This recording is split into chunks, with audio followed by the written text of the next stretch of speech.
4절부터 9절까지 말씀입니다. 구약성경 230쪽입니다. 자, 우리 한 절씩 교독하겠습니다. 백성이 호르산에서 출발하여 홍해 길을 따라 에돔 땅을 우회하려 하였다가 길로 말미암아 백성의 마음이 상하니라.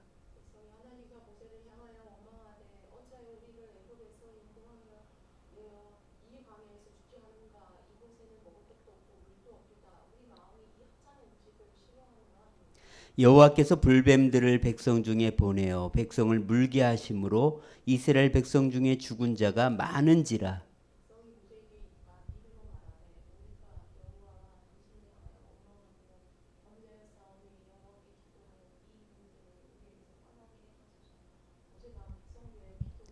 여호와께서 모세에게 이르시되 불뱀을 만들어 장대 위에 매달아라. 물린 자마다 그것을 보면 살리라. 뱀에게 물린 자가 놋뱀을 쳐다본즉 모두 살더라. 아멘. 사람을 만나면 항상 샬롬이라고 인사하는 목사님이 계셨습니다. 어느 날 길을 가다가 남자분에게 습관처럼 샬롬하며 인사를 했습니다. 그분은 어쩌다가 교회 한번 나오는 분인데 그 주일부터 매주 예배를 잘 드렸습니다. 6개월이 지나자 그는 목사님께 식사를 대접하면서 이런 말을 했습니다.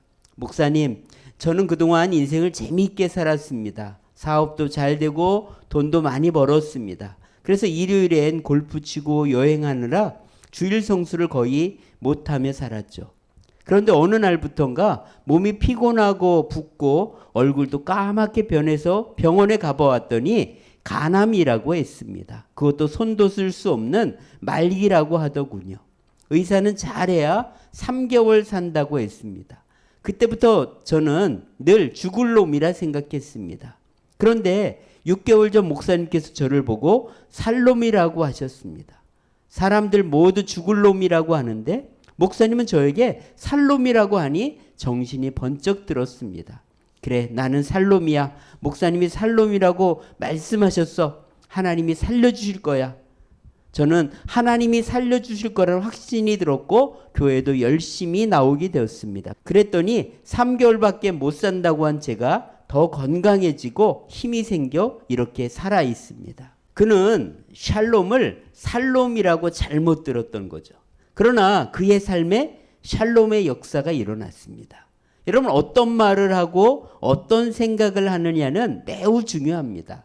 말에도 씨가 들어있어서 말씨라고 합니다. 그 사람의 말씨대로 인생이 만들어지는 것입니다. 어제 뿌린 말의 씨앗이 오늘의 나를 만들고 오늘의 말씨가 내일의 나를 만드는 것입니다. 나는 살롬이라고 말을 들었고 나는 살롬이라 생각하면서 긍정적인 마인드로 사니 정말 살아났습니다. 인생이 새로워졌습니다. 인디언에게 이런 금언이 있습니다.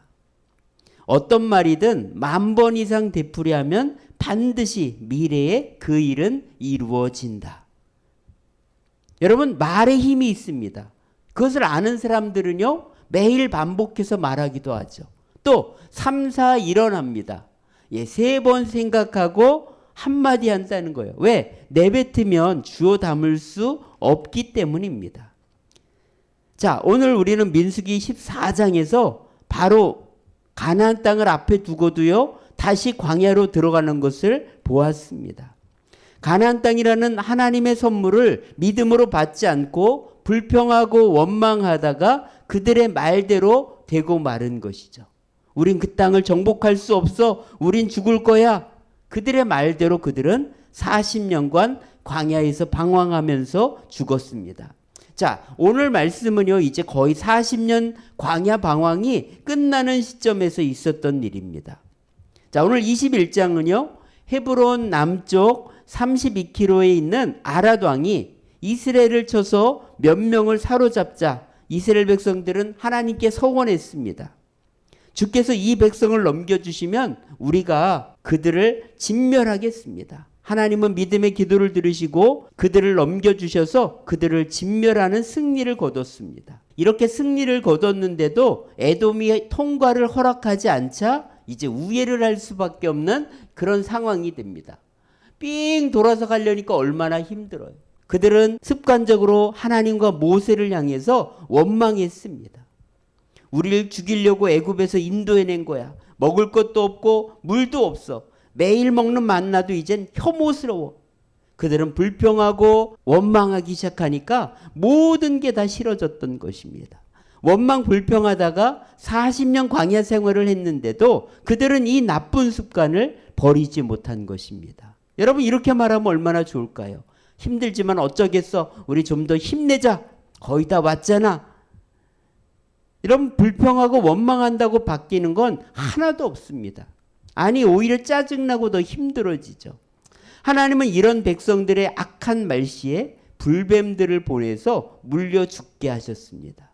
이 뱀에 물리면 불타는 듯한 열이 생기면서 고통 속에 죽어갔기 때문에 불뱀이라고 불렀습니다. 하나님은 불평과 원망의 말이 우리를 얼마나 고통스럽게 하는지를 직접 깨닫게 하신 것입니다. 불뱀이 바로 불평의 결과임을 백성들은 즉시 깨달았어요. 그래서 모세를 찾아갔습니다. 우리가 범죄했으니 하나님께 기도하여 이 불뱀들이 떠나게 해달라고 요청을 합니다. 여러분, 이것은요, 광야 여행 중에서 유일한 경우입니다. 백성들이 먼저 찾아와서 문제를 해결해 달라고 요청한 경우가 광야에서 이 말씀이 처음이라는 거예요. 대부분은 원망하면 모세가 그 문제를 갖고 하나님께 달려가서 어떻게 할지 도움을 요청했습니다. 또 민수기 11장이나 14장, 16장을 보면 하나님께서 먼저 들으시고 모세를 불러서 말씀을 주시는 것을 볼 수가 있습니다.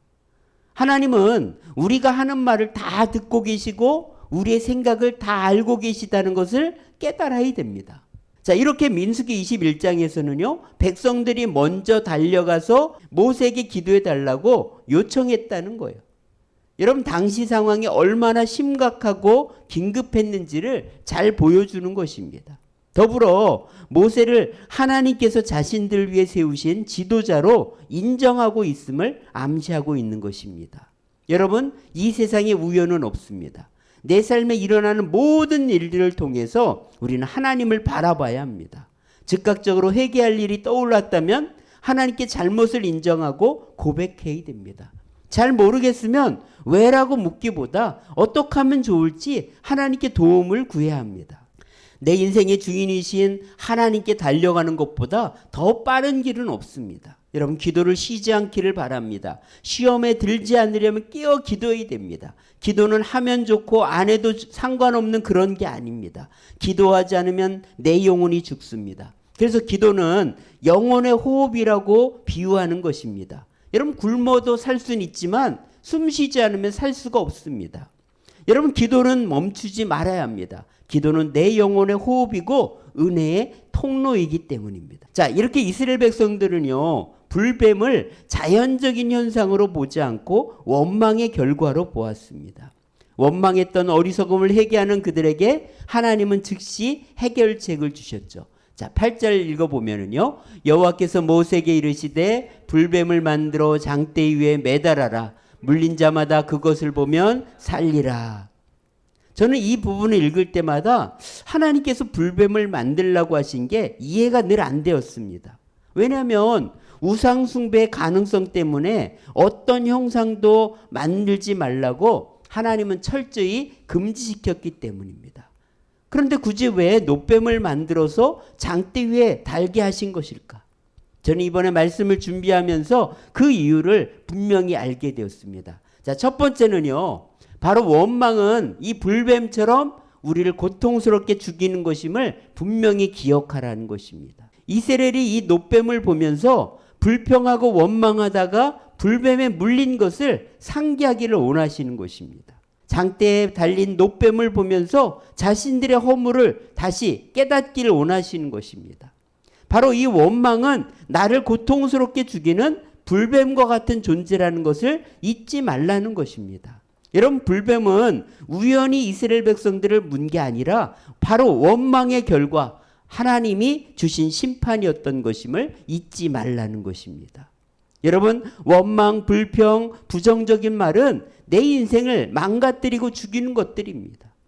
존 고든은 에너지버스란 책에서 불평 불만하는 사람들은 에너지 뱀파이어라고 했습니다. 여러분, 불평 불만하게 되면 내 에너지를 뺏어갑니다.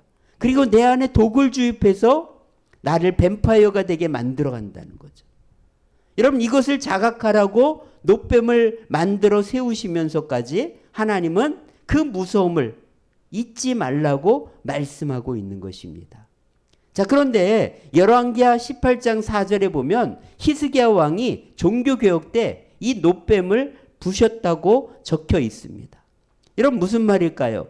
원망이 얼마나 어리석고 무서운 적인지 깨달으라고 이 노뱀을 만들게 한 것인데 이스라엘은 가나안 정착해서 약 700년 동안 이 노뱀을 우상처럼 섬겼다는 거예요. 그래서 거기에다가 분향을 했다는 것입니다.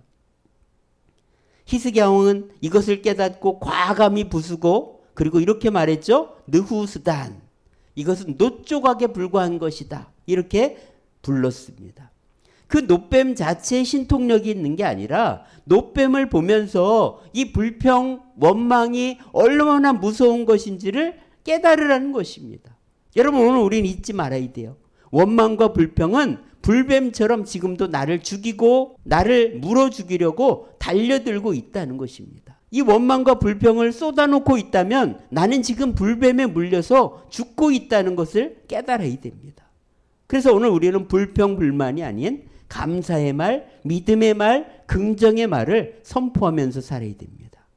자, 두 번째는요, 이 불뱀에 물린 자마다 노뱀을 바라보면 살아났다는 것입니다. 원망하고 불평한 사람들은 하나님이 보낸 이 심판의 도구인 불뱀에 물려서 죽어갔습니다. 하나님은 해독제를 주지 않고 자신을 심판한 그 불뱀과 유사한 노뱀을 만들어서 바라보게 하셨습니다. 무슨 얘기일까요?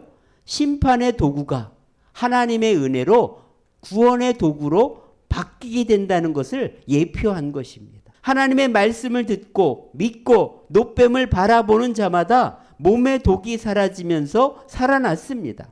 반면에 불뱀에 물렸는데도 노뱀을 쳐다본다고 살아나는 게 말이 되냐며 믿지 않고 바라보지 않았던 사람은 구원의 길이 열렸음에도 불구하고 살아날 수가 없었습니다. 그래서 여러분, 구원의 길을 바라보고 믿는 것이 중요하다는 것입니다. 예수님은 이 사건을 통해서 놀라운 말씀을 주셨죠. 요한복음 3장 14절 15절 말씀 같이 읽어보겠습니다. 모세가 광야에서 뱀을 든 것 같이 인자도 들려야 하리니 이는 그를 믿는 자마다 영생을 얻게 하려 하심이니라. 예수님은 이 민수기 21장 8절에 그 노뱀이 자신을 상징한다고 말씀하셨습니다. 바로 이 뱀이 들린 것처럼 인자 나도 들릴 것이다. 이스라엘 백성들은 자신을 죽인 그 불뱀을 장대에 매달아서 공개 처형하듯이 세웠습니다. 마찬가지로 인간을 죽이는 이 죄악과 함께 예수님께서 십자가에 못 박혀서 공개 처형당하신 것이죠. 이 악랄한 죄를 심판하는 그 도구인 십자가에 달린 예수님을 바라보면서 하나님이 나를 용서하고 구원해 주셨음을 믿는다면 다 살아난다는 것입니다. 무슨 얘기예요? 바로 이 심판의 도구가 하나님의 은혜로 우리를 구원하는 도구로 바뀌게 됨을 예표한 것입니다. 그래서 하나님은 우상 숭배의 위험성이 있음에도 불구하고 이 노뱀 장대를 세우게 하신 것입니다. 여러분, 구원의 길은 너무 쉽습니다. 광야에서 노뱀을 바라본 것처럼 예수님의 십자가를 바라보면 살아나게 되어 있습니다. 그래서 예수님을 믿는 자마다 영생을 얻게 되는 것입니다. 자, 그 다음 말씀 16절은요, 더 분명하게 말씀하고 있습니다. 한번 읽어볼까요? 하나님이 세상을 이처럼 사랑하사 독생자를 주셨으니 이는 그를 믿는 자마다 멸망하지 않고 영생을 얻게 하려 하심이라. 여러분, 하나님께서 우리를 사랑하셔서 보내주신 이 예수님을 믿는 자마다 멸망하지 않게 되는 것입니다. 지옥 가는 심판을 받지 않습니다. 예수님을 믿으면 영생을 얻습니다. 십자가라는 심판의 도구가 구원의 도구로 바뀌었기 때문입니다. 하나님은 우리를 구원하기 위해서 오직 한 가지 예수님만 바라보라고 말씀하십니다. 그래서 오늘 21장 9절 말씀을 이렇게 바꾸어도 좋아요. 죄에 물린 자가 예수를 쳐다본 즉 모두 살더라. 여러분, 예수를 쳐다보는 것이 바로 생명의 길인 것입니다. 그런데도 사람들은 예수님을 믿지 않습니다. 내가 불뱀에 물렸는데 그까지 노뱀을 세워놓고 바라보라는 게 말이 되냐? 그렇게 묻습니다.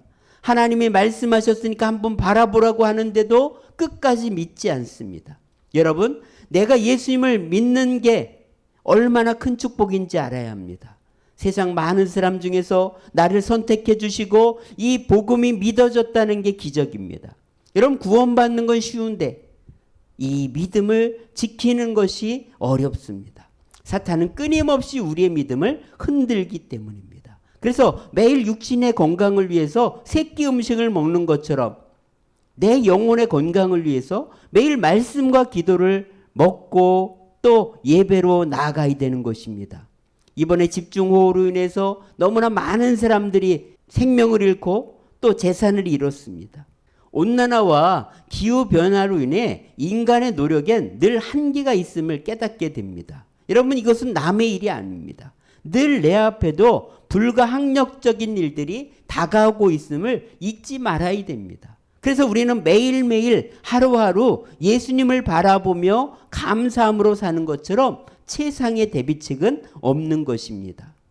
오늘이 마지막인 것처럼 개는 그렇게 산다는 글을 읽었습니다. 개의 반경은 산책 코스가 전부지만 개는 그 산책이 매번 신기하다. 시시해 보이는 공놀이도 마찬가지. 1년이 지나고 5년이 지나도 신나는 건 변함이 없다. 개는 지겨워하지 않는다. 사람은 직선의 세상을 살기 때문에 늘 새로운 것을 추구하지만 동물들은 원의 세계를 살기 때문에 늘 똑같은 걸 해도 지겹지 않다는 거예요.